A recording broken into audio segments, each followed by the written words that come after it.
Hello po. Mayong hapon. Kami na naman po is Malagaw. Hindi mo na kami mangilamon today. Malagaw, anay kami subong. Kaya parmi malang kami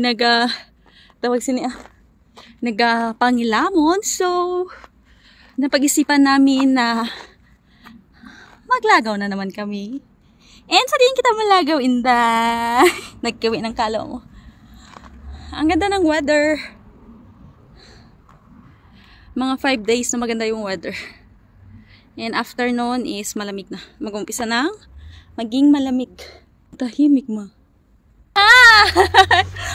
Saan ka na naman malagaw? Huh? Ang prinsesa ng mami din na naman malagaw. Next time muna kami dito sa car kasi bumili ng ice cream yung aming tatay. At ang Yana is there. Ito na pala yung ice cream na binili ng aking asawa. Yung flavor pala ng kinakain ko is vanilla. Tapos yung sa asawa ko naman is chocolata.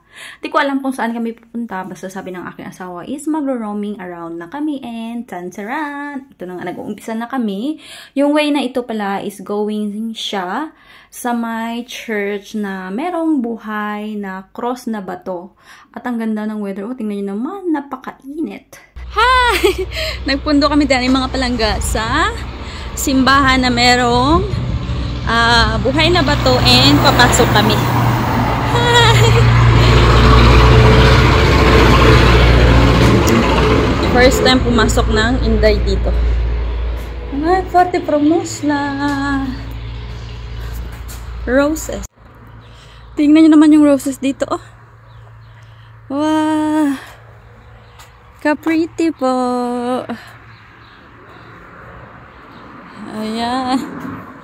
Nagagandahan talaga yung mga iba't ibang kulay ng roses dito sa may bukana ng simbahan. Isa ito sa mga nahuhumaling ako kapag ako ay pumapasok dito. Nakailang pasok na pala ako dito and na-vlog ko na rin siya sa mga free views na mga vlog ko. Pero gusto ko lang ipakita sa mga new followers ko yung napakagandang simbahan na ito. At tingnan nyo naman, oh, napaka-pretty talaga ng mga roses. Kita nyo naman, diba? Super linis talaga ng lugar na ito. Tapos, napakatahimik. Tapos, ito yung simbahan na sinasabi ko sa inyo na napakaganda talaga. This is out of kahoy, yung ginawa nila sa simbahan. Pero, hindi pa ako dyan nakapasok. Kasi every time na pumupunta kami dito, is sarado siya. Just like now, is sarado pa rin siya. Tapos, every Holy Week dito, April, is dito kami pumupunta ng aking asawa para kumuha ng light. Kasi sa Orthodox, sila ay kumukuha dito sa simbahan ng light tapos sinadala doon sa mga bahay nila. At yun nga yung aking naranasan dito during Holy Week. Tapos, ito na yung simbahan. O diba? Napaka-pretty at ang dami ng mga deboto na pumupunta din dito. Then, sa paligid din nitong simbahan, isa papalibutan siya ng mga kahoy. Tapos, yung kahoy nila, kita nyo, diba, may mga kulay na white yan sa ilalim. Tapos, ito pala is nagbe-bear ng mga fruits. Ang pretty man, no?